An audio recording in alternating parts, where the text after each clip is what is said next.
پیارے ناظرین کرام، السلام علیکم ورحمۃ اللہ وبرکاتہ۔ میں آج آپ کے سامنے ایک ایسی حیرت انگیز حقیقت کو لے کر حاضر خدمت ہوا ہوں کہ جسے سن کر آپ حیران رہ جائیں گے، دنگ رہ جائیں گے، آپ خود سوچ میں پڑ جائیں گے کہ اللہ تبارک و تعالیٰ اپنے بندوں پر کس طرح سے نعمتیں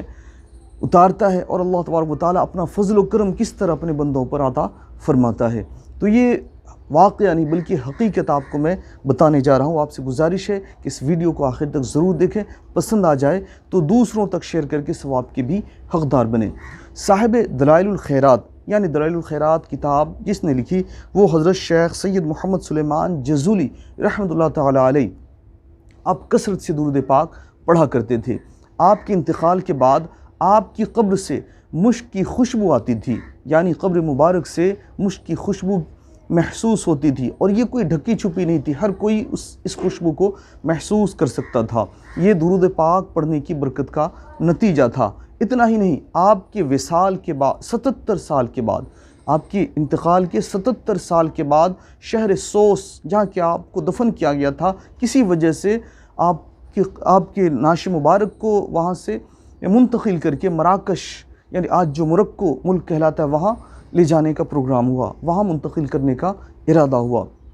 جب آپ کی قبر کو کھولا گیا، کتنی حیرت کی بات ہے، سنیں، تعجب کریں، 77 سال کے بعد۔ آج تو معاملہ ایسا ہے کہ 77 دن کے بعد جسم صحیح سلامت نہیں رہتا، کفن بھی پھٹ کر گل سڑ چکے ہوتے ہیں، لیکن امام جزولی رحمۃ اللہ تعالی علیہ کی قبر کو جب کھولا گیا تو آپ کی قبر کے اندر آپ کا جسم مبارک صحیح سلامت تو تھا ہی، لیکن کفن جس کفن کے ساتھ آپ کو دفنایا گیا تھا وہ کفن بھی صحیح سلامت تھا۔ یہاں تک کہ جب آپ کے چہرے سے کپڑا ہٹایا گیا تو کسی نے امتحان کی غرض سے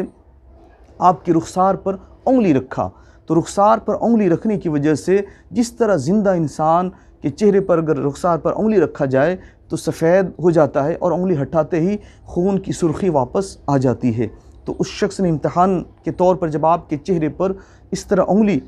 اس نے رکھے تو انگلی رکھ کر جب ہٹایا تو اللہ اکبر، جس طرح زندہ انسان کے چہرے کے ساتھ معاملہ ہوتا ہے ایسا ہی 77 سال کے بعد آپ کے جسم مبارک کے ساتھ لوگوں نے دیکھا۔ اللہ اکبر، کتنی بڑی نعمت عظمیٰ اللہ نے آپ کو درود پاک پڑھنے کی وجہ سے عطا فرمایا تھا۔ تو یہ چیزیں ہمارے لیے نصیحت ہے، درس عبرت ہے، سبق ہے کہ اگر ہم نمازوں میں درود پاک پڑھا کرتے ہیں تو نماز کے علاوہ بھی درود پاک کثرت سے پڑھنے کا معمول بنا لیں۔ اگر آپ ایک چھوٹا کوئی درود لے لیں، یعنی